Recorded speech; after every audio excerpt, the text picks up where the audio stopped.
सर्वेऽर्थकामः क्षणभङ्गुरायुषः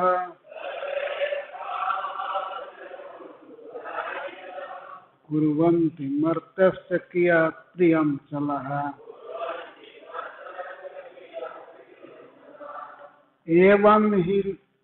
एवं हि लोकाः कर्तृभिः कृताय मे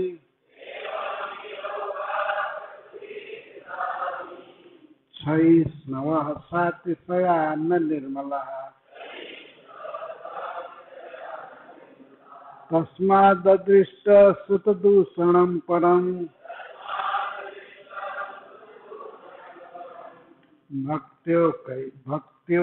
भक्त्योक्त ईशं भजतात्मलब्धये।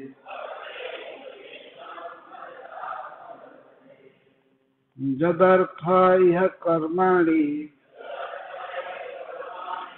विद्वन्मान्यः सकृन्नरः करोति अतो विपर्यासम् अमोघं विन्दते फलम्। सुखाय दुःखमोक्षाय संकल्प इह कर्मिणः सदाप्नोति हया दुःखम् अनिहाय सुखावृतः। कामान् कामयते काम्यैः जदर्थमिह पुरुषः स वै देहस्तु पारक्यो भङ्गुरो जात्युपैति च। किमु व्यवहिता पत्य दारागारधनादयः राज्यकोशगजामात्य भृत्याप्ता ममतास्पदाः। किमेतैरात्मनस्तुच्छैः सहदेहेन नश्वरैः अनर्थैरर्थसंकाशैः नित्यानन्दरसो दधे। निरूप्यतामिह स्वार्थः कियान् देहभृतोऽसुरः निषेकादिष्वस्थासु क्लिश्यमानस्य कर्मभिः। कर्मण्यारभते देहि देहेनात्मानुवर्तिना कर्मभिस्तनुते देहम् उभयं त्वविवेकतः। तस्माद् अर्थाश्च कामाश्च धर्माश्च जदपाश्रयः भजत अनीहमात्मानं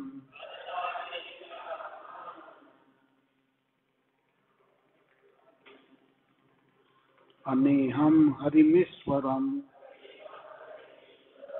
तस्मादर्थाश्च कामाश्च धर्माश्च जदपाश्रयः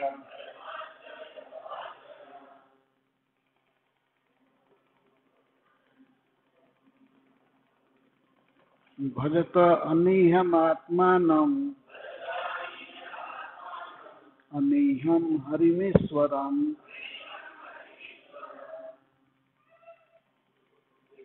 तस्मादर्थाश्च कामाश्च धर्माश्च जदपाश्रयः भजतानीहयात्मानम् अनीहं हरिमीश्वरम्।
आत्मा के अलावा संसार की जो भी वस्तुएं हैं वे अनित्य हैं। तो नित्य का अनित्य से संबंध कैसे हो सकता है? जो नित्य है उसको अनित्य वस्तु कब तक देगी, कितना देगी?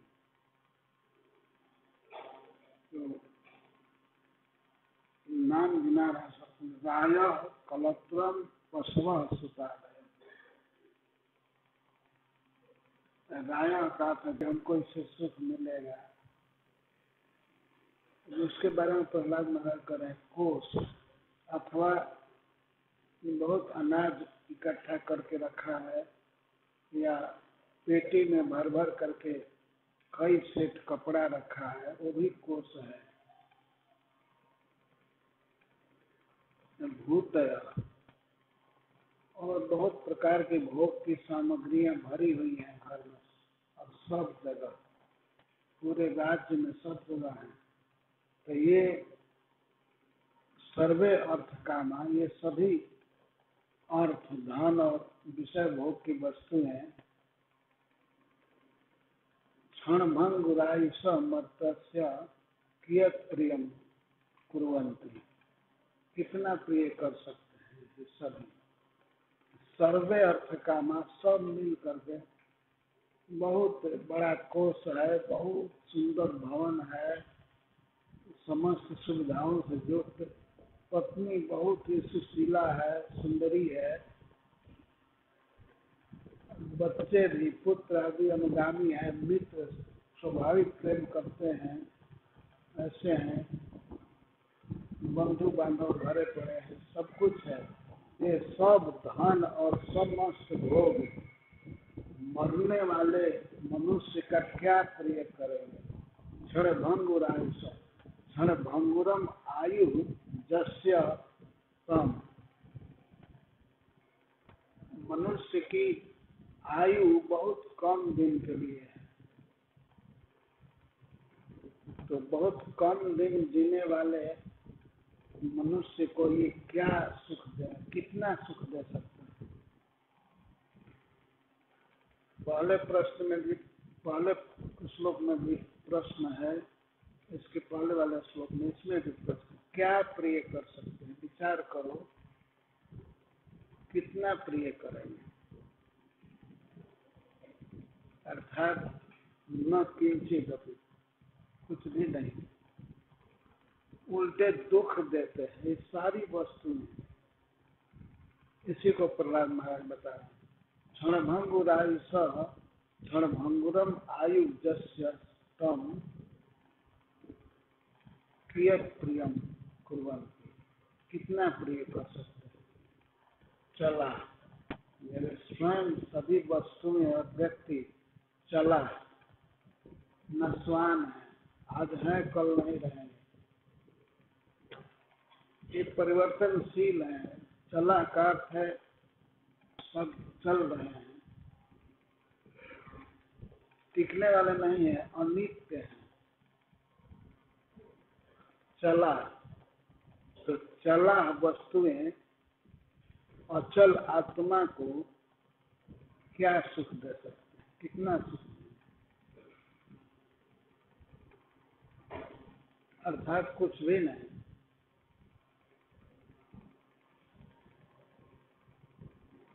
राय कलत्रम पशव सुतादयो गृहा मही कुंजर कोशभूत सर्वेर्थ कामा क्षणभंगुरायु स कुर्वन्ति मर्त्य कियत् प्रियम चला। इन सब वस्तुओं को वस्तुओं का जो संग्रह किया है वो तो भी मर्त्य है, मनुष्य। मनुष्य में ये बहुत बड़ा दोष है, उसमें संग्रह की बहुत प्रवृत्ति रहती है। इसीलिए उपनिषद में कथा है कि एक बार देवता और असुर के प्रतिनिधि तथा मनुष्यों के कुछ प्रतिनिधि ब्रह्मा जी के पास पहुंचे और ब्रह्मा जी से प्रार्थना की, हमको उपदेश कीजिए। तो ब्रह्मा जी ने केवल एक शब्द, एक अक्षर कहा, द, तो सब समझ गए। द कह करके उन्होंने देवताओं से पूछा कि आप समझ गए? तो उन्होंने कहा कि हाँ। देवताओं मतलब देवताओं के प्रतिनिधि या इंद्र देव या वरुण देव गए होंगे, तो उससे पूछे, मनुष्यों से पूछे। मनुष्यों में प्राइम मिनिस्टर या राष्ट्रपति गए होंगे या राजा गया होगा, तो पूछे तुम समझ गए? हाँ समझ गए, आपका उपदेश समझ गए। तो ब्रह्मा जी ने पूछा असुरों से, उपदेश समझ में आ गया? तो हाँ आ गया। तो उन्होंने बारी बारी से पूछा क्या अर्थ समझे? तो देवताओं ने कहा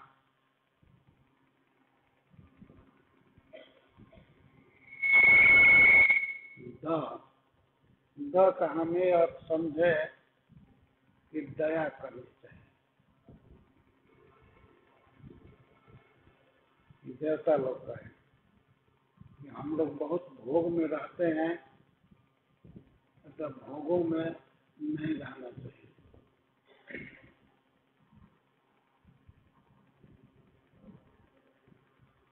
तो ब्रह्मा जी कहे ठीक है, तुम कुछ समझ गए।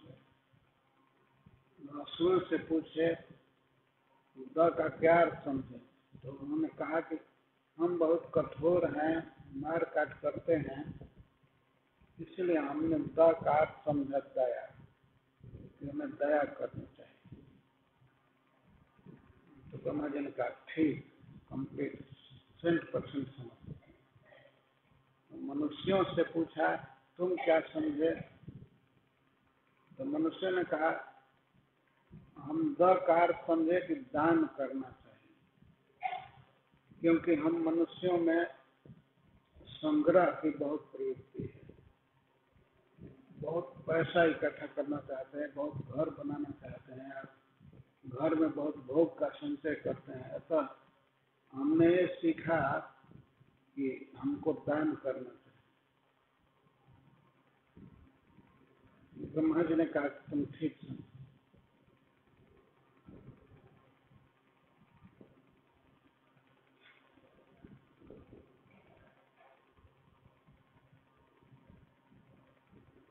तो तीनों समझ गए केवल द कहने से, एक अक्षर से सबको उपदेश ब्रह्मा जी ने किया। तो मनुष्यों में ये प्रवृत्ति है संग्रह की, जिसको परिग्रह कहते हैं। बहुत इकट्ठा करना, बहुत प्रकार की भोग वस्तुएं जुटाना,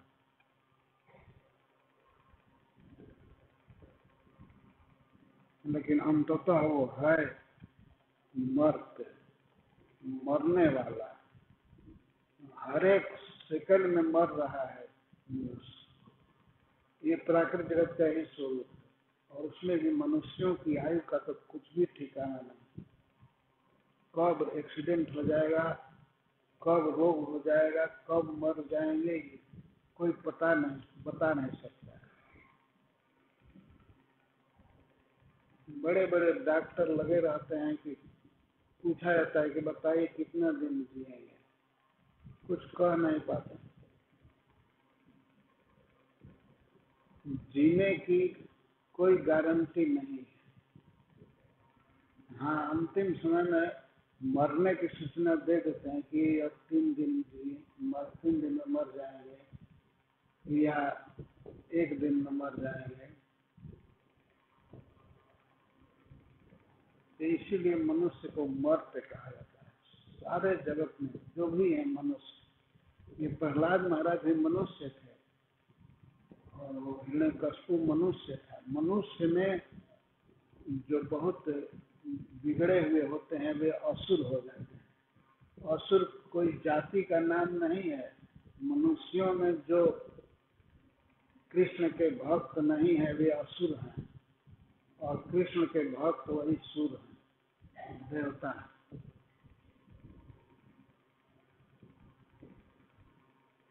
ये मनुष्यों के समाज में श्री प्रहलाद महाराज शिक्षा दे रहे हैं। तो इसीलिए हम मनुष्यों के लिए शिक्षा बहुत उपादेय है। मनुष्य बहुत जल्दी मरता है और कल कोई ठीक नहीं रहता कब मर जाएगा, इसीलिए इसको मर्त्य कहते हैं। मर्त्य का शाब्दिक अर्थ है मरने योग्य, मर्त्य। तो मनुष्य की आयु भी क्षण भर की है, कुछ पता नहीं है कब मर जाएगा। तो ये सब संग्रह की गई वस्तुएं उसको कितना सुख दे सकती है, कुछ भी नहीं। पर जीवन भर लगा रहता है व्यक्ति आर्थिक विकास के लिए, और पैसा आ गया और पैसा आ गया। गृह का, घर में रहने वाले का एक ही उद्देश्य होता है संबंधियों का कि हमारा पैसा बढ़े, भोग बढ़े।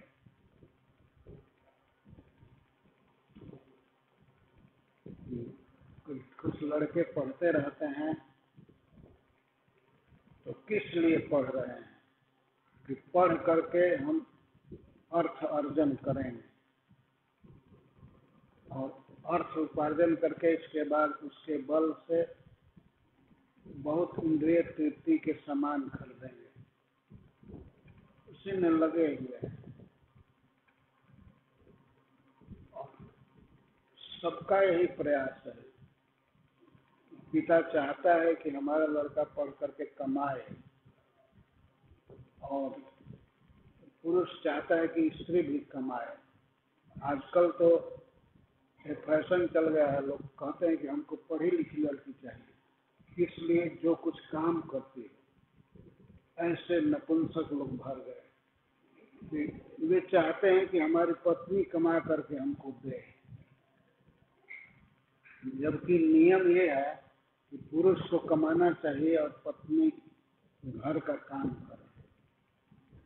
लेकिन सभी लोग चाह रहे हैं केवल पैसा पैसा। तो श्रील प्रभुपाद कहते हैं विश्व इतिहास में देखा गया बड़े बड़े साम्राज्य कायम हुए, बहुत धन संग्रह हुआ, बहुत बड़ी सेना, बड़ा वर्चस्व, लेकिन सब मिट गए। जैसे हम लोग इतिहास में पढ़ते हैं, रोम के इतिहास में, तो सब नष्ट हो गए। यूरोप में बड़े बड़े वर्चस्वी लोग हुए, जैसे बोनापार्ट, नेपोलियन, हिटलर, मुसोलिनी, लेकिन क्षण भर में नष्ट हो गए। हिटलर कहता था, सारे विश्व को चुनौती देता था कि ये हमारी अधीनता स्वीकार करो और नहीं तो हमारे बम की ज्वाला में मरने के लिए तैयार है, हम बम पटक देंगे। यदि जीना चाहते हो तो हमारी शरण में आ जाओ, हमको सरेंडर करो। लेकिन वह भी मर गया।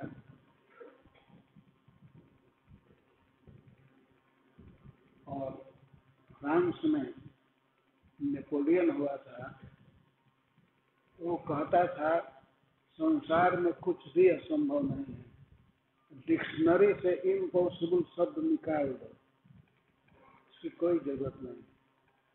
इतना अभिमान में था। और उसे शत्रुओं ने पकड़ करके एक छोटी सी कोठरी में बंद किया, जेल में, बहुत छोटा कमरा, और उसमें वो बिना खाए पिए तड़प तड़प करके मर गया। इस प्रकार से जो इम्पॉसिबल शब्द को निकालने को कहता था, उसके लिए पॉसिबल हो गया मरने का। इस तरह बड़ी पीड़ा से मरा हुआ, पानी के लिए तरस रहा था, भोजन के लिए तरस रहा था। उसने बहुत सताया था दूसरे लोगों को, तो उसको फल मिला। तो ये संसार की संपत्ति और राज्य सबका यही हिसाब है, मरना पड़ता है। ये तो बहुत दूर देश की बात है, अपने देश में ही कितने साम्राज्य उत्पन्न हुए और नष्ट हो गए। जैसे मुगलों का साम्राज्य, कितना कितना हिंदुओं पर अत्याचार किए, क्या क्या नियम, लेकिन वो सब राज्य समाप्त हो गए। और इस देश में इंग्लैंड वाले आए, ब्रिटिश ईस्ट इंडिया कंपनी का राज्य हुआ यहाँ भारत में। तो अवश्य इतिहास पढ़े होंगे, ब्रिटिश का, ईस्ट इंडिया कंपनी का, सीधा वे लोग कहते थे हमारे कंपनी का सिद्धांत है, बहुत कम पैसे में कच्चा माल खरीदो और इसको बहुत हाई दाम में बेचो, यही हमारे कंपनी का मोटो है, यही सिद्धांत है। तो वे लोग इंग्लैंड से बनी हुई चीज ला ला करके बेचने लगे। यहाँ कपड़े बनते थे बहुत अच्छे अच्छे, लेकिन कपड़ा बनाना बंद करा दिए। और मैनचेस्टर से कपड़े आते थे और बहुत से सामान, और भारत के लोग इतने बेवकूफ बन गए थे कि वे जब देखते थे मेड इन इंग्लैंड वस्तु है, इंग्लैंड की बनी हुई, तो उसको स्वीकार करते थे। और इस प्रकार से बढ़ते बढ़ते उस कंपनी का राज पूरे भारत में हो गया। पर जैसे तैसे भगवान की कृपा से वो राज्य समाप्त हो गया।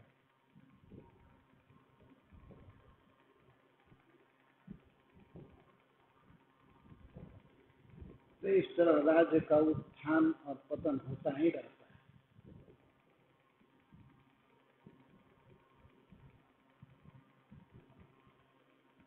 तो ये श्रील प्रभुपाद जी इन सब बातों का संकेत करते हैं, विश्व स्तर से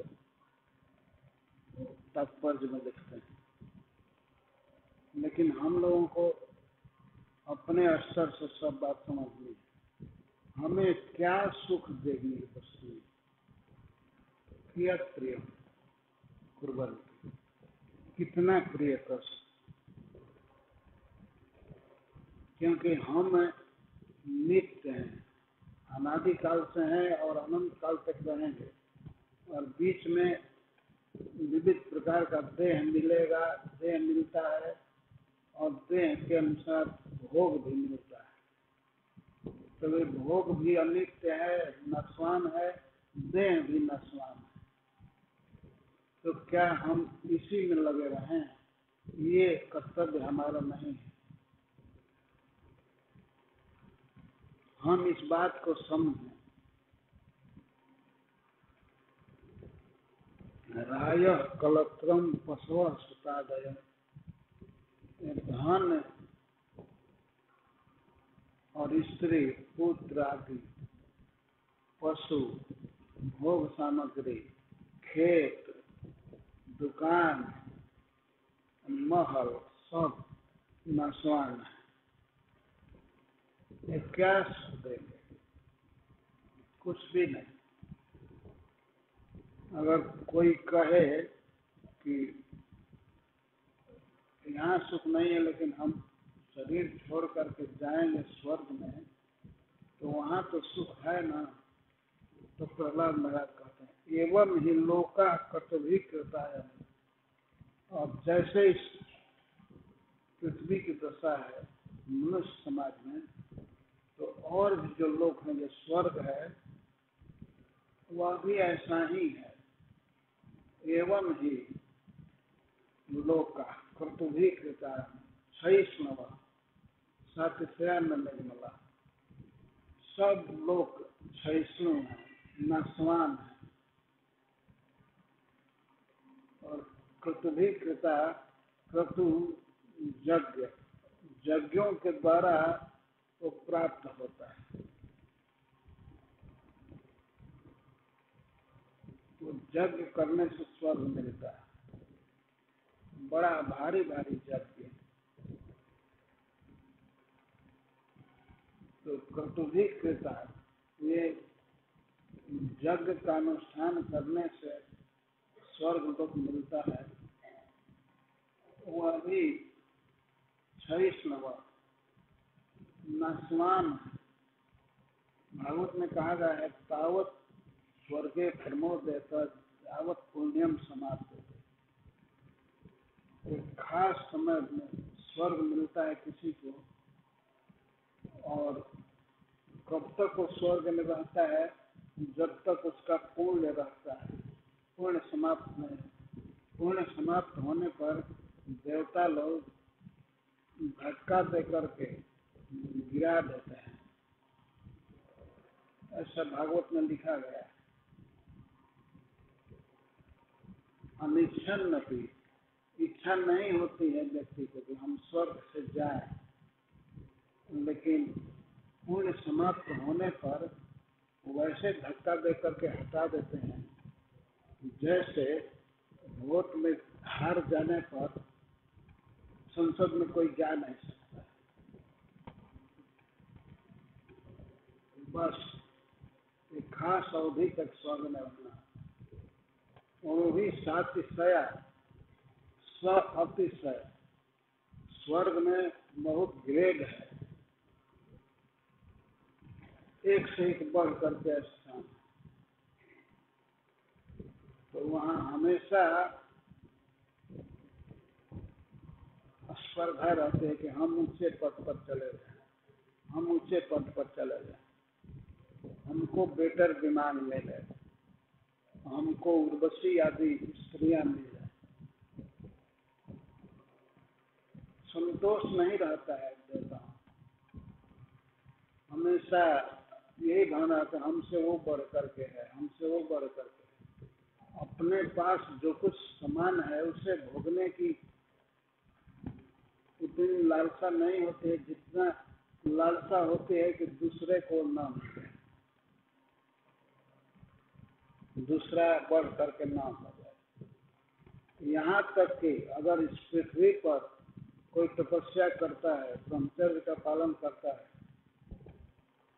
तो देवताओं को चिंता होती है कि ये आएगा स्वर्ग में तो हमारे पद को हथिया लेगा, इसलिए ऐसा काम करो कि वहाँ तपस्या न करे, भ्रष्ट हो जाए।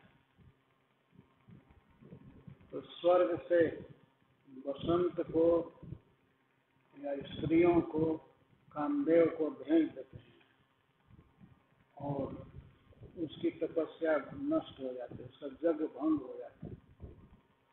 यज्ञ को सफल नहीं होने देते हैं देवता को, ये स्वभाव बन जाता है देवताओं का। स्वर्ग में बड़ा दुख है, वहाँ सातिशयता का दुख कि हमको कम है, उसको ज्यादा भोग मिला हुआ है।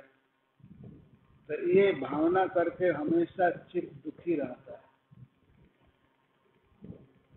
स्वर्ग का ये स्वभाव है कि हमेशा चिंता, हमेशा दुख कि हमको कम भोग प्राप्त है, जबकि मनुष्यों से बहुत अधिक स्टैंडर्ड है देवताओं का, लेकिन कोई सुख नहीं है।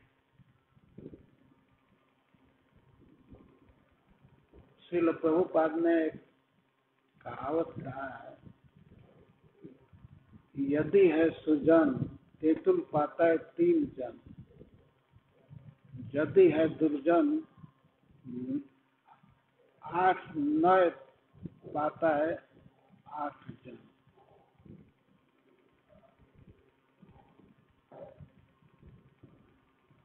यदि सज्जन होगा, बंगला में एक कहावत है, सज्जन होगा तो इमली के एक पत्ते पर 3 आदमी बैठ जाएंगे।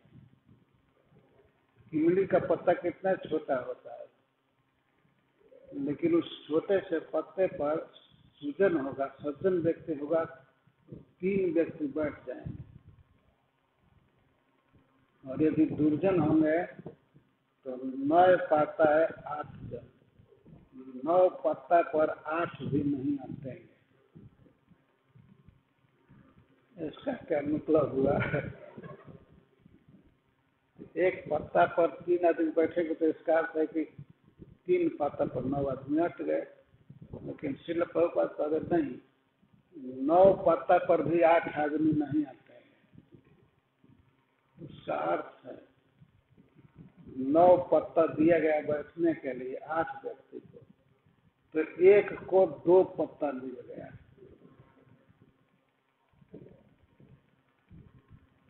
हिसाब करने पर अब 8 को 1-1 पत्ता मिलेगा तो एक को 2 मिल जाएगा, 9 पत्ता है तो सब उसी को देखने लगेगी, उसको क्यों इतना मिल गया, हमको नहीं मिला, हमको कम मिला, हमको पता दो, हमको पता दो, जबकि आराम से बैठ सकता था।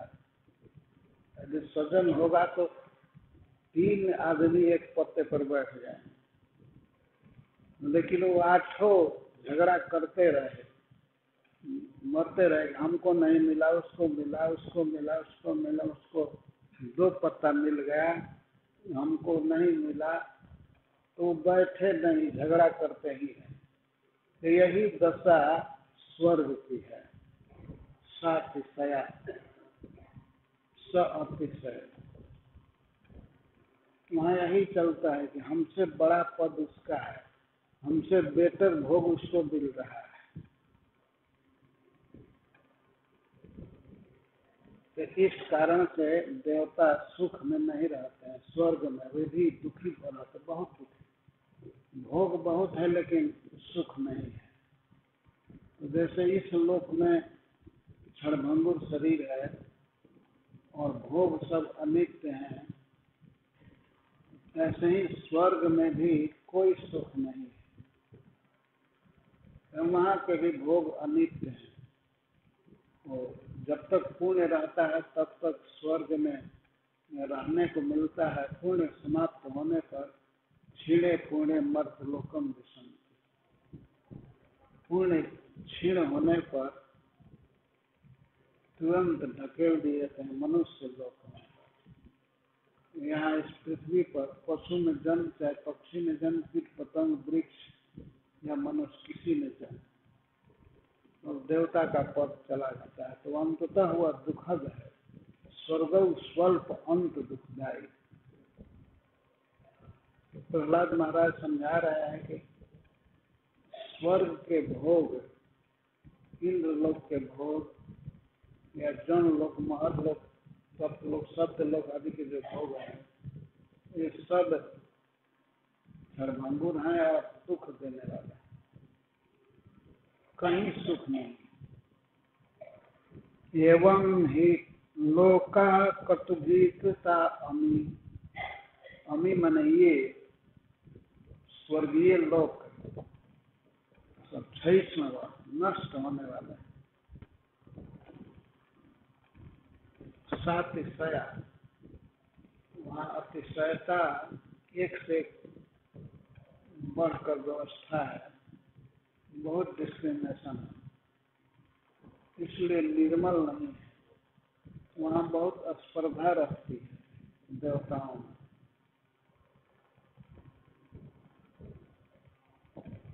इस पृथ्वी पर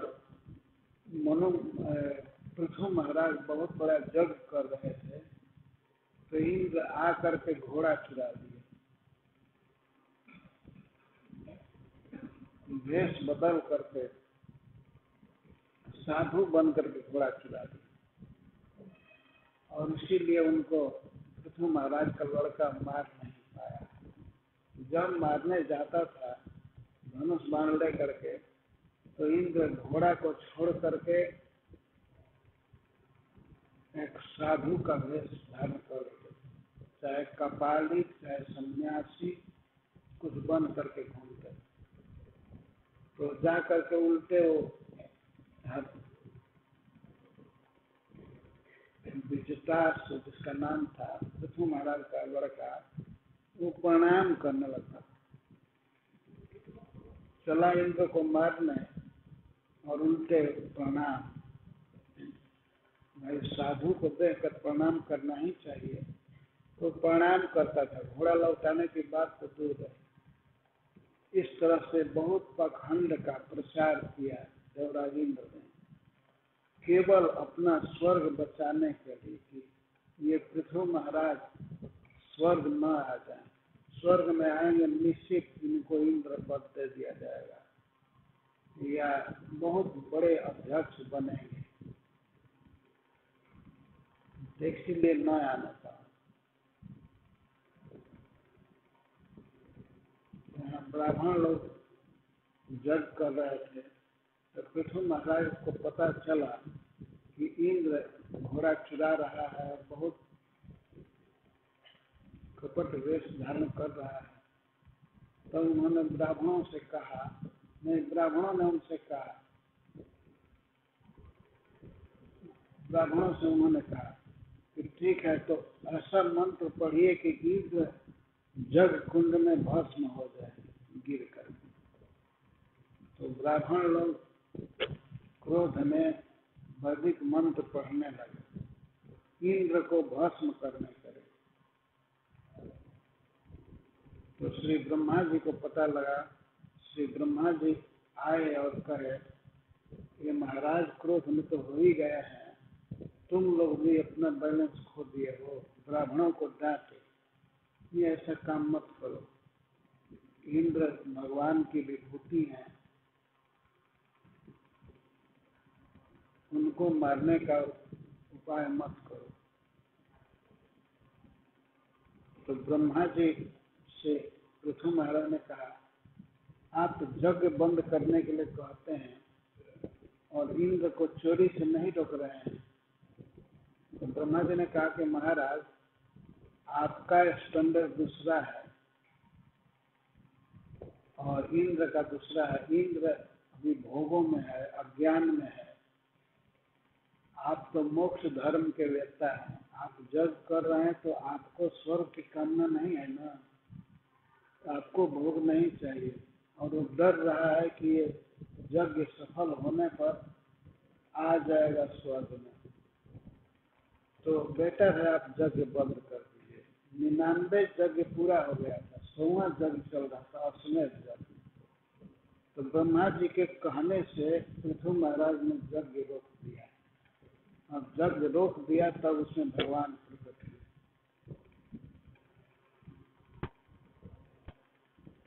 तो ये स्थिति होती है देवताओं। स्वर्ग में कोई सुख नहीं है,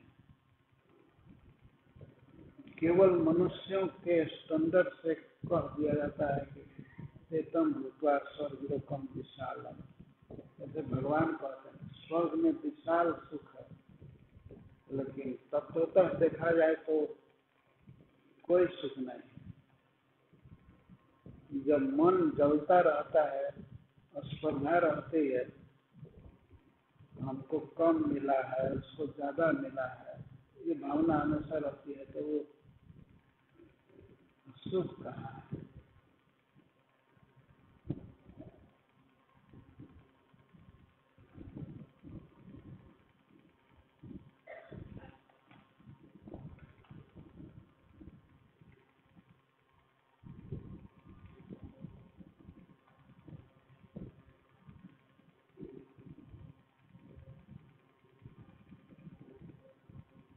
इसीलिए भक्ति से इस परमेश्वर का भजन करो, भगवान के प्रति भक्ति करो। भजत आत्मलक्ष्य है, अपने स्वरूप की प्राप्ति के लिए, भगवान के चरण कमल की प्राप्ति के लिए भक्ति से भगवान का भजन करो। असुर बालकों को उपदेश कर रहे हैं। जदर्थ यह कर्माणि विद्वान मानसिक नर करो तत्व विपर्यासम अमोघम विंगते। जदर्थ जिस देह के लिए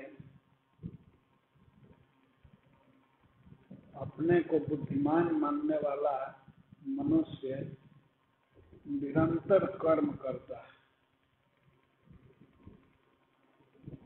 अपने को विद्वान माने, वास्तव में बुद्धिमान नहीं है। बुद्धिमान होता तो कर्म क्यों करता है? वो कर्म कर रहा है अपने को बुद्धिमान मानकर। अब मैं इंजीनियर बन गया और लोगों से मुझे ज्यादा बुद्धि है, और मैं मेडिकल पढ़ लिया और पढ़ाई कर लिया या बहुत बड़ा नेता बन गया, ऐसा सोच करके कर्माणी असकृत कुरुते। जदर्थ ये सब कर्म कर रहा है किस लिए? इस देह को अधिक दिन जिलाने के लिए, भोगने के लिए, भोगों के लिए काम कर रहा है। जदर्थ यह कर्माणी विद्वान मानी असकृत नर, और निरंतर कर्म कर रहा है।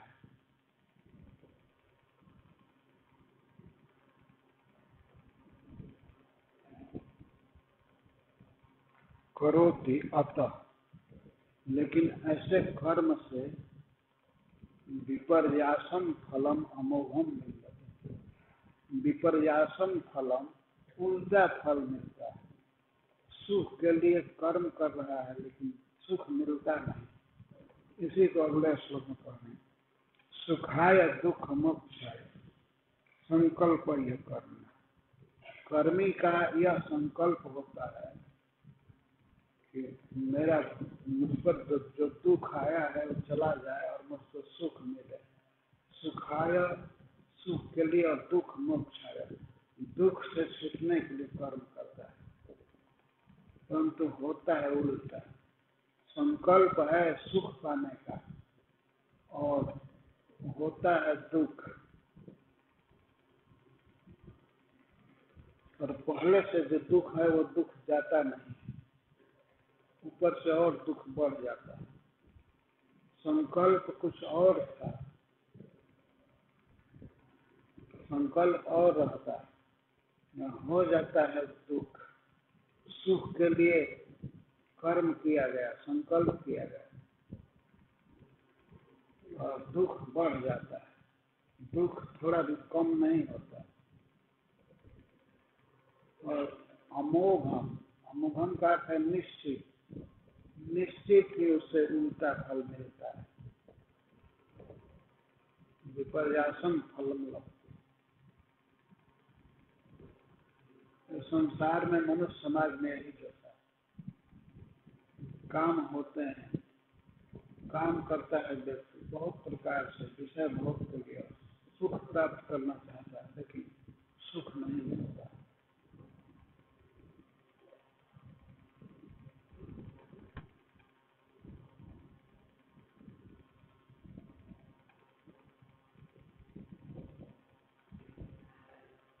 उल्टा होता है। दुख से मुक्त होने के लिए व्यक्ति काम करता है, लेकिन दुख से मुक्त होना तो दूर रहा, दुख और बढ़ जाता है। और सुखाय, सुख के लिए कर्म करता है, सुख मिलता नहीं।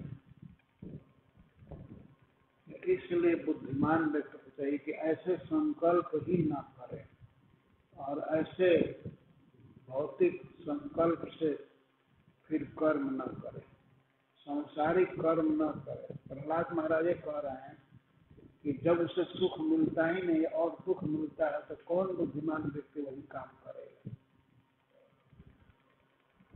ये सुख के लिए कर्म के, मान लीजिए कोई उद्योग या कोई भी कार्य करने के पीछे उद्देश्य रहता है व्यक्ति का, हमको ये सुख मिल जाए, सुख मिलता ही नहीं, उनसे दुख बढ़ जाता है, तो क्यों वही कर्म करेगा। बेटर है भगवान की भक्ति करो। प्रहलाद महाराज यही कह रहे हैं, भक्ति से सुख मिलता है।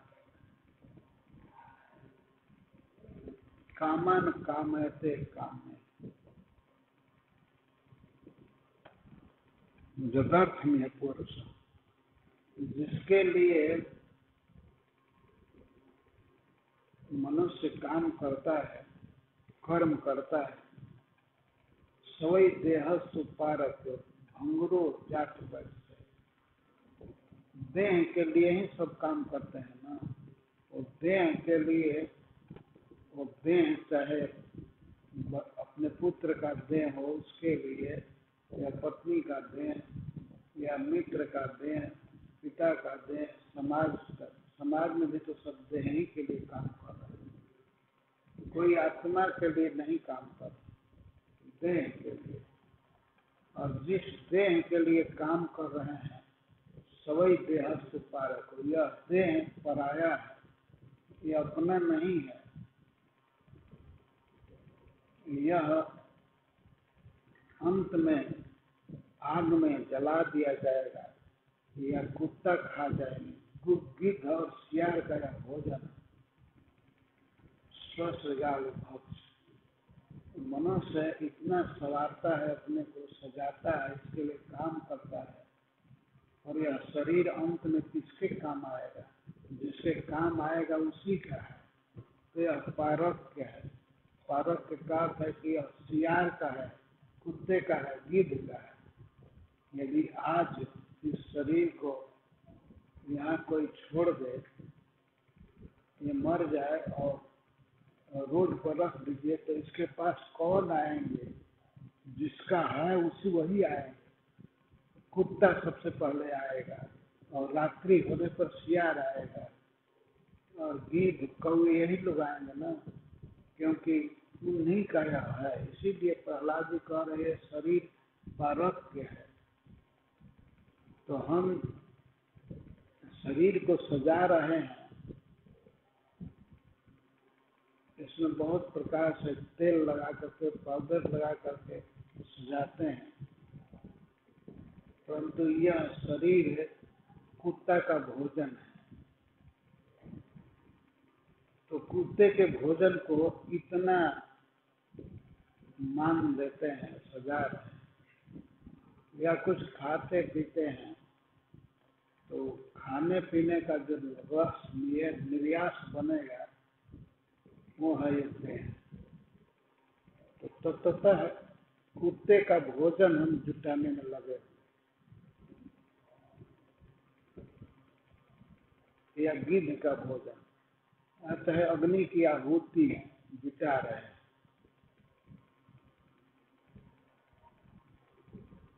तो यह ज्ञान है, वैराग्य। श्रीमद् भागवतम सुनने पर भक्ति, ज्ञान और वैराग्य तीनों बढ़ जाते हैं। ये श्रीमद् भागवतम में केवल यही कथा नहीं है कि भगवान बांसुरी बजाए और गोपियों के साथ डांस कर रहे हैं। इसमें ज्ञान वैराग्य है।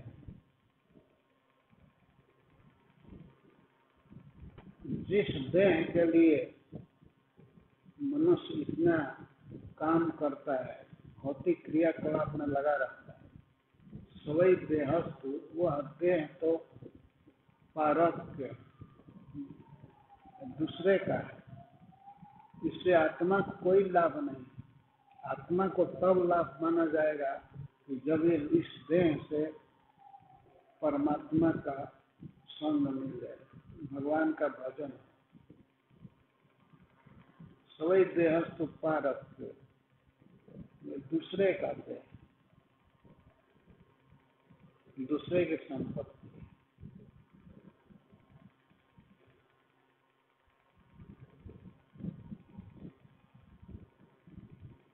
और क्षणभंगुर या भंगुर है, नष्ट होने वाला, याति उपैति च, यह आत्मा को छोड़ करके चला जाता है और कभी कभी आत्मा का ही आलिंगन करता है।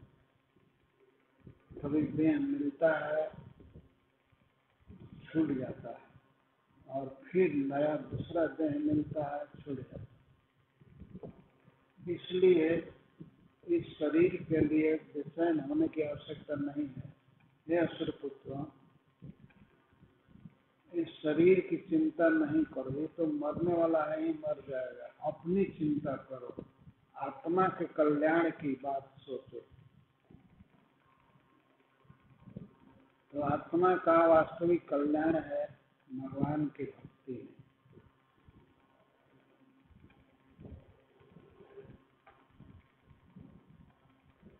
फिर किमु व्यवहिता पत्य दाराकार धना, जब शरीर ही क्षणभंगुर है तो शरीर से संबंधित वस्तुएं या लोगों के विषय में क्या कहना। अहंतास्पद शरीर ही जाने वाला है, जिसको व्यक्ति मैं समझ रहा है, वह शरीर ही क्षणभंगुर है, पारक है। तो फिर शरीर से संबंधित लोगों के विषय में क्या कहना। जब शरीर ही समाप्त होने वाला है, साथ नहीं देगा, तो फिर शरीर से जो बंधे हुए हैं उनके बारे में क्या कहना, उनका नाम कर रहे हैं। किमु व्यवहिता पत्य धाराकार धमादय,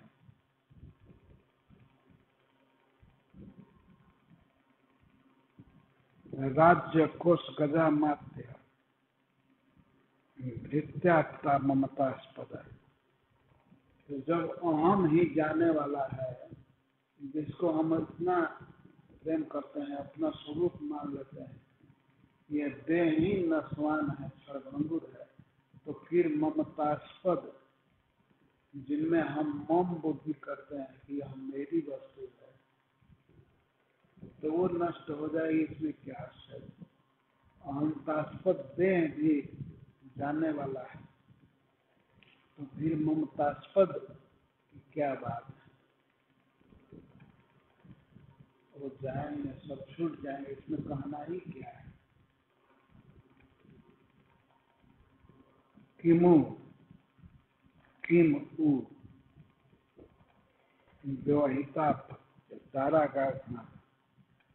व्यक्ति यह समझता है कि ये पुत्र हमारा है, भावना रहती है ना कि मेरा पुत्र है। अपत्य पत्नी, अपत्य का है पुत्र, और दारा दार स्त्री, आगार घर, धनादय। पुत्र, स्त्री, घर और धन आदि, इसको व्यक्ति समझता है मेरा।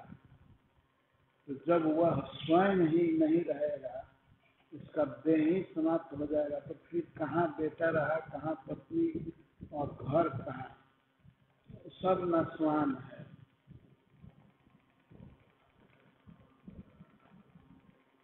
किमेतर आत्मनस्तुच्छ, इन तुच्छ वस्तुओं से क्या सुख मिलेगा जी।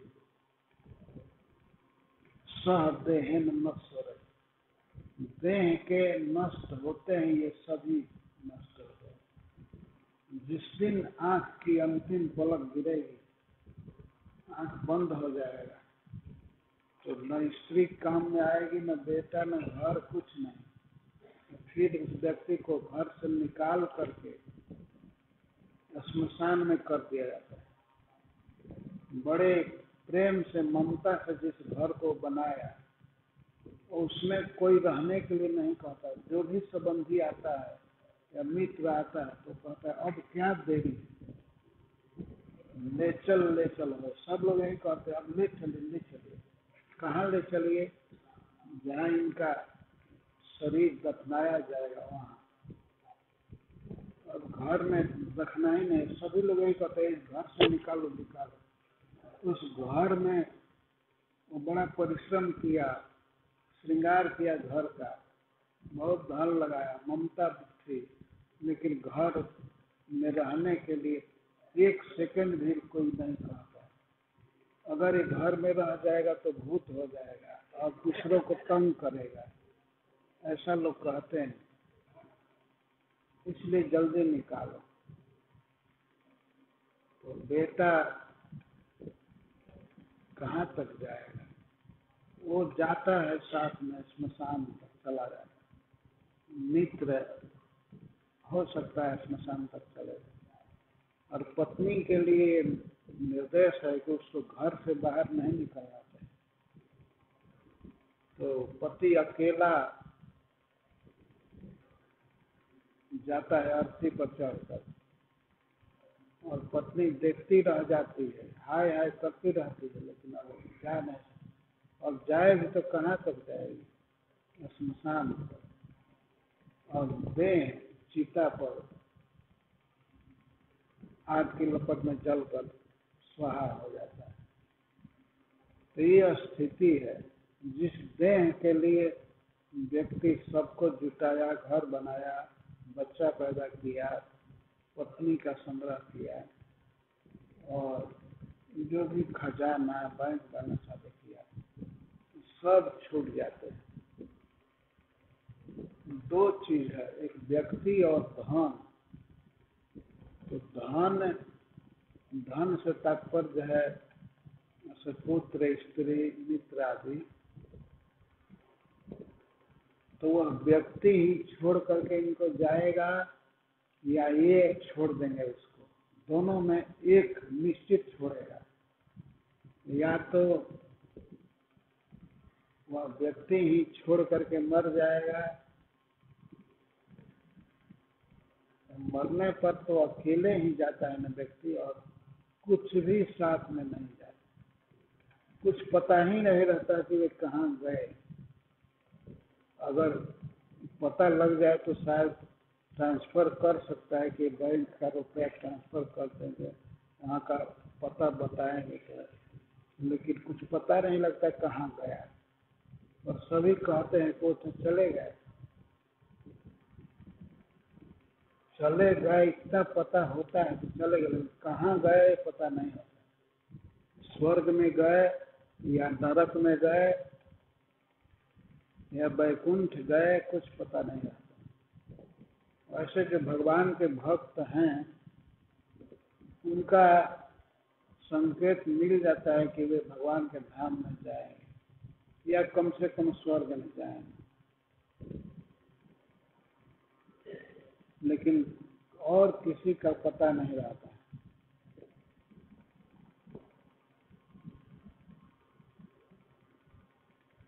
रावण जब मर गया तो उसकी स्त्रियां विलाप कर रही थी,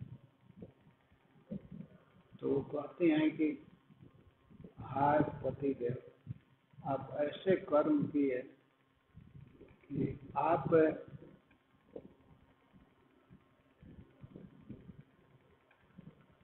तो नरक में गए, आत्मा नरक है चले, आप नरक में गए और आपका शरीर कुत्ता और गिद्ध के पेट में गया, और हम लोग विधवा हुई, हम विधवा हुई, आपका देह गया कुत्ते और गिद्ध के पेट में और आप गए नरक में। अपने घर की खास पत्नियां ये बात कहती हैं, भागवत में लिखा हुआ, आत्मा नरक है तले, आप ऐसा काम किए कि निश्चित आप नरक में जाएंगे। यद्यपि वो नरक में नहीं गया क्योंकि भगवान ने उसको मारा, परंतु पत्नियां कह रही हैं कि आपने जैसा काम किया था उसके अनुसार तो यही लगता है कि आप नरक में गए।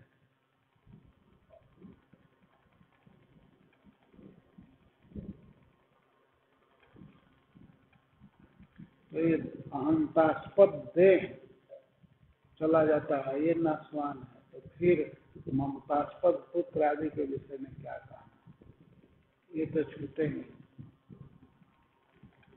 अथवा देह छूटने से पहले छोड़ करके चले जाएंगे।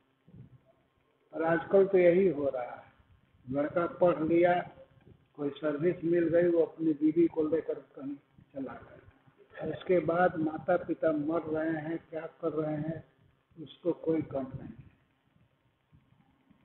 और फिर भी मनुष्य की ऐसी ममता जमी हुई है, वो उन्हीं की चिंता करता है और वे चिंता नहीं करते।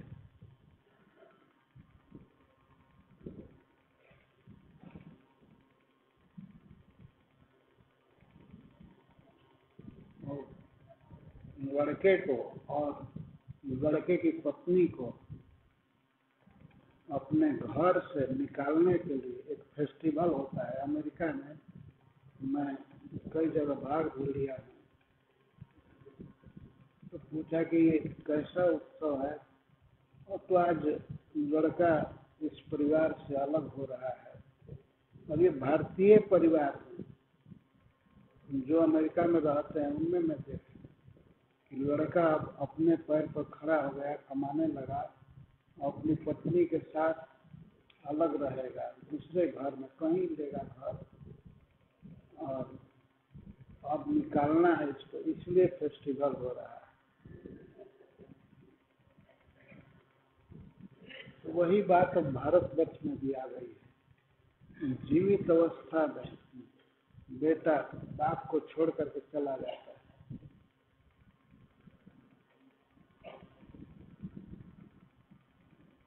ऐसे केवल इतना ही नाता रह गया, खून का संबंध, हेलो आप कैसे हैं, तो पूछते हैं मतलब जी रहे हैं ना, आप बीमार तो नहीं हैं।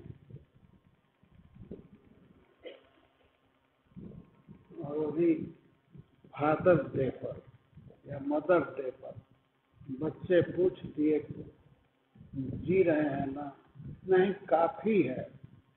और वो गदर रहते हैं, उसका फोन आया, नहीं तो अपने काम में इतना बिजी होता है कि फोन भी नहीं करता।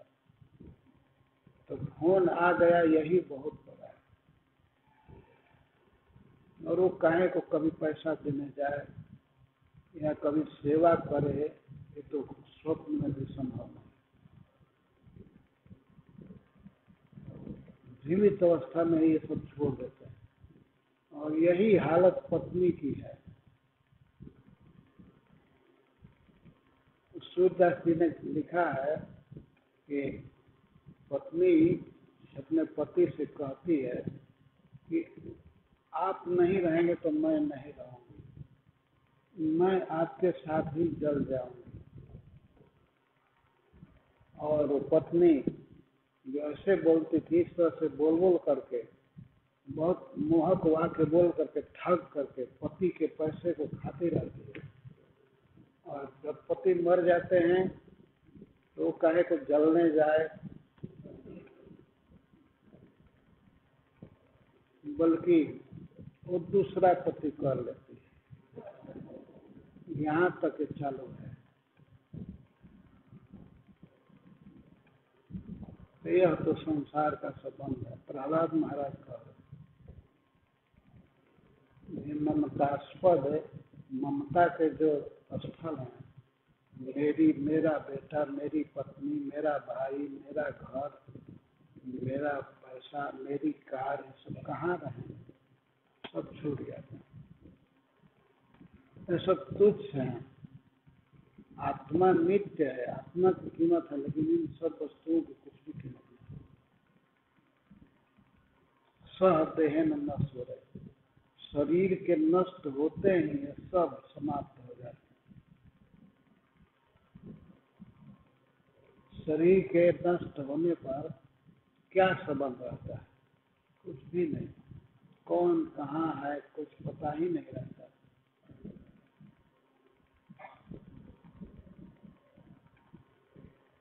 निरूपता निह स्वार्थ ज्ञान देह वृतो सुधा निषेकादि अवस्था शुक्लिश मनस्य कर्म भी। अब एक प्रश्न कर रहे हैं, निरूपता निह स्वार्थ। हे असुरा, हे असुर बालकों, बताओ जीव को कब सुख मिलता है, कहाँ मिलता है, क्या मिलता है? पहले उन्होंने कहा कि क्या सुख मिलता है, कितना सुख मिलता है। अगर कोई कहे कि सुख कुछ है, हम कह नहीं पाएंगे, लेकिन कब सुख मिलता है? सुख भोगने का कोई अवसर ही नहीं है, इंजॉय का अवसर नहीं है इस प्राकृतिक जगत में। का स्वार्थ, स्वार्थ मतलब अर्थ है, अर्थ का मतलब सुख। कब जीव को सुख मिलता है? कभी नहीं। निषेकादि अवस्था से क्लिष्ट मानस, शरीर की 9 अवस्था होती है। अब इस निषेक, निषेक का अर्थ है गर्भ धारण।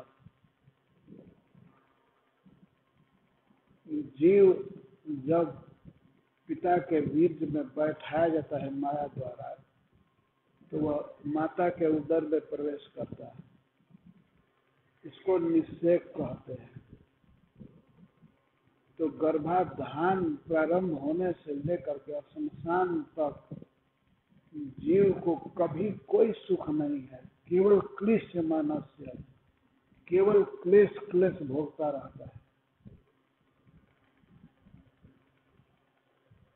कललम टेक रात्रेण पंच रात्रेण बुद्ध का, एक रात्रि में, एक दिन में वो कलल बन जाता है।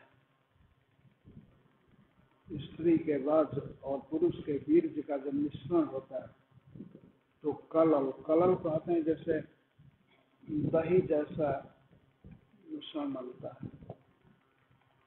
दशा है न तो करकम। और 10 दिन के बाद, 10 दिन में वो बेर फल के समान कोमल ऊपर से हो जाता है। से बेर ऊपर से कोमल होता है। तो 1 महीने का होने पर तब सिर निकलता है, सिर निकलता है। और 2 महीने के होने पर धीरे धीरे उसमें से हाथ निकलता है, पैर निकलता है। ये सब क्लेशमय अवस्थाएं हैं। और गर्भ में जब तक रहता है तब तक क्लेश है। तो निषेक, गर्भय अवस्था और जन्म, ये 3। और इसके बाद बाल्य, पौगंड, कैशोर। बालक, कुमार अवस्था और किशोर अवस्था। और इसके बाद है यौवनम। यौवन के बाद एक वयोमध्य अवस्था, वयोमध्य। और इसके बाद बुढ़ापा, जरा और मरण। यही दशा शरीर की है, 9 दशा। तो कभी भी जीव को सुख भोगने का 1 सेकंड भी चांस नहीं, तो मिलता नहीं। तो कब उसको सुख मिलता है? निषेक आदि अवस्था से क्लिश मानस से हमेशा कष्ट ही भोगता रहा। गर्भ में जीव रहता है तो कोई आनंदमय अवस्था नहीं है। कोई ये ना सोचे कि ये बच्चा आनंद से पड़ा रहता है, वो बहुत दुख में रहता है। माता के कंजस्टेड आंखों में वो फंसा रहता है, इधर उधर हाथ हिला नहीं सकता। जैसे सिर रहता है वैसे ही रहता है, और सिर को इधर उधर नहीं कर सकता। और कोई कीड़ा काटता है, छोटे से जर्म्स होते हैं, उसके कोमल शरीर को काटते हैं तो उसमें खुजला भी नहीं सकता, केवल दुख सहता रहता है। ये भूख से व्याकुल रहते हैं कीड़े, और इस बच्चे को वो काटते रहते हैं। बड़ी कठिनाई से उसका जन्म होता है। जन्म के समय बहुत दुख होता है, बहुत संकीर्ण मार्ग से उसको निकलना होता है। तो बहुत ज्यादा प्रेशर उसके शरीर पर पड़ता है, बहुत पीड़ा होती है। तो इस सब दशाओं में कष्ट है। और जन्म हो गया शिशु, शिशु है तो उसको भूख प्यास तो लगेगी ही, तो रोता रहता है। प्राय जन्म के समय सभी बच्चे रोते हैं, तो रोता रहता है। तो रोना कोई आनंद का प्रकाश नहीं है, वो तो शोक का, दुख का की निशानी है। तो रोता रहता है। और कैसे बिछौने पर उसको सुलाया जाता है, जो बहुत गंदा रहता है, जिसमें खटमल भी रहते हैं, जू भी रहते हैं। तो वे उस टेंडर शरीर वाले बच्चे को, उसके कोमल चमड़े को काटते रहते हैं। बहुत दुख होता है। और यदि वह थोड़ा बड़ा हुआ तो खेलना चाहता है, खाना चाहता है, तो उसका पालन ऐसा व्यक्ति करता है जो स्वयं बच्चे की भावनाओं को समझता नहीं। यदि बच्चा भूख से रो रहा है तो माता समझती है कि ये पेट की पीड़ा से रो रहा है, तो उसको भोजन न दे करके वो दवा दे देती है। दवा से उसको और कष्ट होता है। या कभी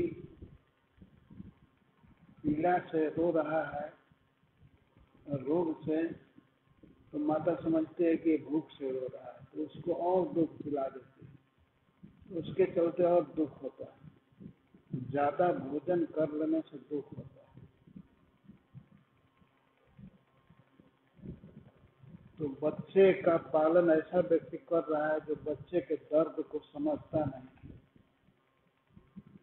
तो उस दशा में भी हमेशा दुख ही दुख है। अगर शिशु अवस्था में इस तरह से पार किया दुख से, उसके बाद कुमार अवस्था आई, तो कुमार अवस्था में उसको न चाहने पर भी पढ़ने के लिए भेज देगा। बच्चा चाहता है खेलो, स्वतंत्र घूमो, लेकिन इस पर फोर्स होता है जाओ पढ़ने, और बक्सा बांध देते हैं।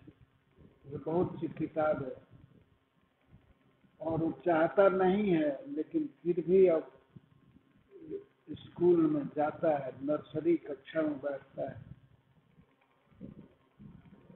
और उसकी यही प्रतीक्षा रहती है कब छुट्टी मिले।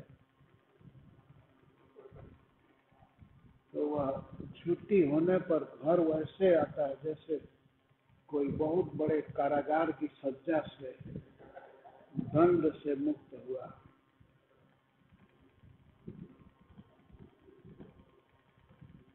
तो उस समय में दुख नहीं होता।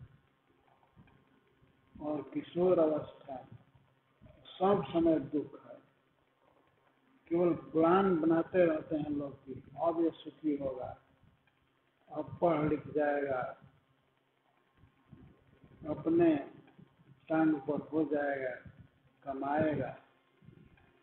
और पैसा कमाने भी लगता है तो उसको कोई सुख नहीं होता। और अब कमा रहा है तो उसकी इच्छाएं, योजनाएं बहुत बढ़ जाती। हमको ये करना है, ऐसा फ्लैट लेना है, ऐसा वाहन लेना है, और उसके पैसे सारे समाप्त हो जाता है। इसलिए वो चिंता नहीं रहता है प्लान करने में। जो मन में हमेशा कामनाएं बढ़ जाती हैं, ये कामना वो कामना, युवावस्था में तो काम हृदय को जलाता है। कामना से मुक्त होना चाहिए, लेकिन जब तक एक काम है, कामना है, इच्छा है, तब तक जीव को चलना पड़ता है।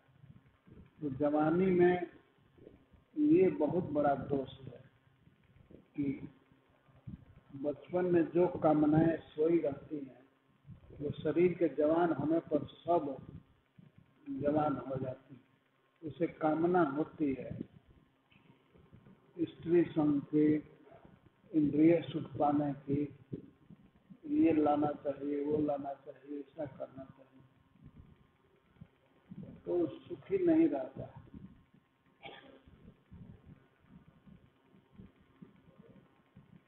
और ये तो पुरुष की बात कही जा रही है, स्त्रियों को और भी दुख है। अगर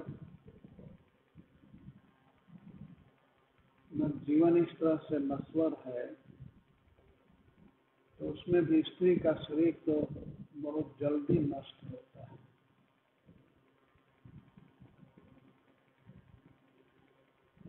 बंगाल में एक कहावत है, कुड़ी, कुड़ी का अर्थ होता है 20 संख्या। तो कहावत है कुड़ी से बूढ़ी, 20 बरस की स्त्री बूढ़ी मानी जाती है। वो लोग कहते हैं सीधा कुड़ी से बूढ़ी, जो 20 बरस की स्त्री हो गई वो बूढ़ी हो गई, कुड़ी से बूढ़ी। तो कभी जीव को ऐसा अवसर ही नहीं है, सब चांस नहीं है कि उसको सुख भोगने का मौका दिया जाए। एक तो सुख है नहीं संसार में किसी भोग वस्तु में, और दूसरे जीव को माया इस तरह से कोई अवसर नहीं देती है कि अब थोड़ा वो सुख की सांस ले, जब सोचे कि मैं सुखी, हमेशा दुख। और जवानी बीत गई, बुढ़ापा में क्या सुख है।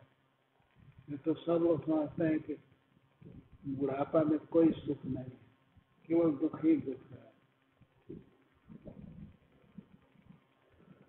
जिसको सुख का साधन समझता है वो शरीर ही इनवैलिड हो जाता है, सुख भोगने का जोग नहीं रहता। दांत टूट जाते हैं, आंख मंद पड़ जाती है, कान से सुनाई कम पड़ता है, बोली नहीं निकलती है। तो किसी को बुलाना हुआ तो हाथ से इशारा करके व्यक्ति बुलाया। और हमने पढ़ा है संत वाणी कल्याण में कि अगर बूढ़ा चुपचाप खाट पर सोया रहे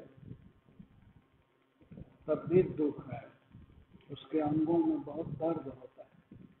अगर कुछ बोल कुछ राय दिया तो बेटा कहता है अब इसको चुप भी नहीं रहा जाता है, और बृहस्पति जी बन गया सलाह दे रहा, कुछ करने की शक्ति तो रहती नहीं है। अगर कुछ सलाह देगा तो पत्नी भी सुनती नहीं है, वो भी मुंह फेर करके बैठी है, कह देती है कि अब इनसे चुप भी नहीं रहा जाता है, अरे चुपचाप रहो। मतलब बोलना भी नहीं आता है। और खाने के लिए घर में कोई फेस्टिवल है, दिवाली है या कोई उत्सव है तो सब लोग खाते हैं, कोई पकौड़ी खा रहा है, कोई जलेबी खा रहा है, कोई मिठाई खा रहा है, और बेचारा बूढ़ा टुकुर टुकुर देखता रहता है, देख भी नहीं सकता। और सब लोग खा लेते हैं तब याद पड़ती है उस बुढ़वा को भी दे दो। तो बड़ी दया किए, बड़ा स्नेह किए कि ले जाते हैं प्रसाद, और खा नहीं सकता, उसको डायबिटीज है, बेचारा जलेबी कहाँ से खाएगा। और कोई कठिन पदार्थ है, कड़ा है, दांत है ही नहीं, चबाएगा।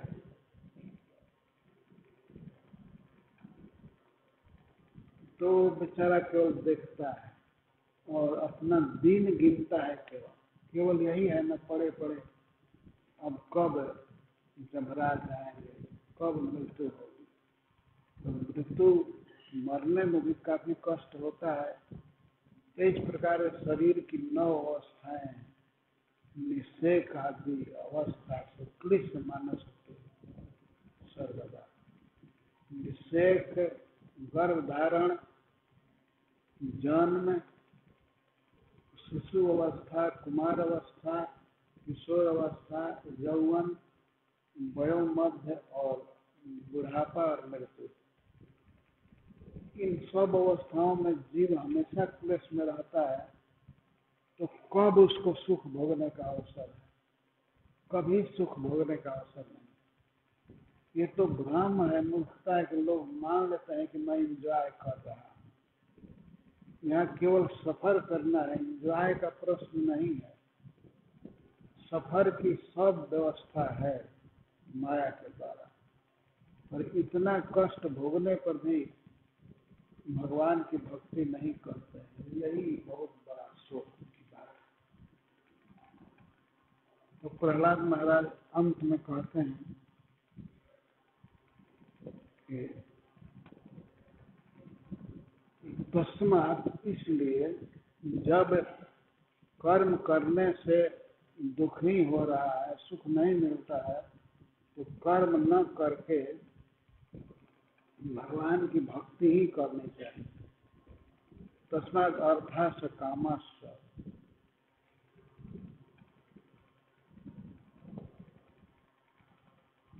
अर्थाश्च जब पास है, जो भी संसार में काम है, इंद्रिय तृप्ति के समान है, धन है या मोक्ष है, ये सब भगवान के अधीन है, भगवान के हाथ में है। जद पास रहा तस्मात् अर्थाश्च कामश्च,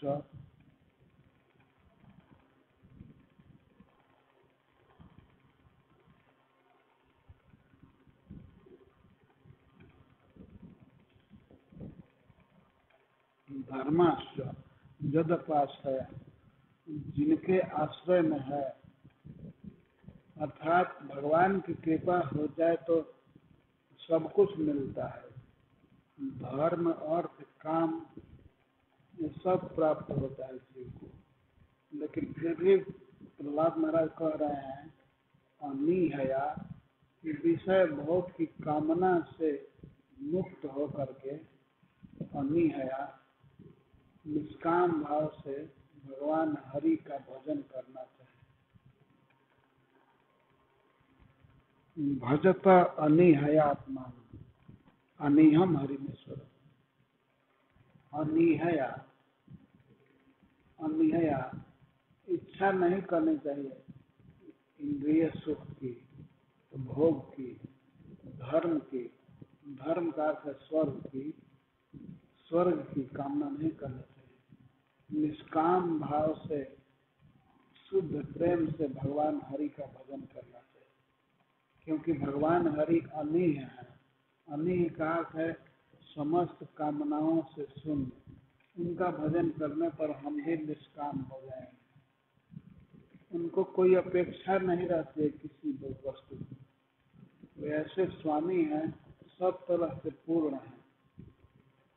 ऐसे पूर्ण भगवान हरि का भजन करो, भक्ति करो।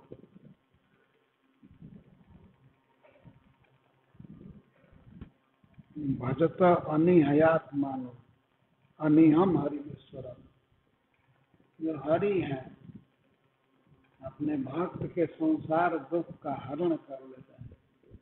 आपने जो शरीर की 9 अवस्थाएं सुनी, तो यही है संसार। भगवान हरि जो हर लेते हैं, अपने भक्त के संसार दुख को हर लेते हैं, ये हरि श्री कृष्ण। और आत्मा है सभी जीवों को। यदि उनका भजन करोगे तो यही समझो अपना भजन कर रहे हैं। वो अपना स्वरूप है, वही वास्तव में परमात्मा है। तो उनका भजन करो। और ये बहुत आवश्यक है, क्योंकि वे ईश्वर हैं। नहीं भक्ति करने पर दंड भी दे सकते हैं, क्योंकि सर्वनियंता है, सबके शासक हैं। गीता में भगवान कहते हैं कि सभी धर्मों को छोड़कर मेरी शरण लो, तो कोई भीख नहीं मांगते हैं, वो कमांड करते हैं, आज्ञा है कि ये काम करना चाहिए। तो ये आज्ञा है भगवान की, इसलिए आज्ञा मान करके भगवान का भजन करो। ये ऑप्शनल नहीं है, ये अनिवार्य है। भगवान हरि का भजन करो। ये अपनी परम आत्मा है, तो उन्हीं के भजन में सुख है। नहीं तो और किसी भी भोग में, वस्तु में, व्यक्ति में सुख नहीं। हरे कृष्ण। जय श्री लता।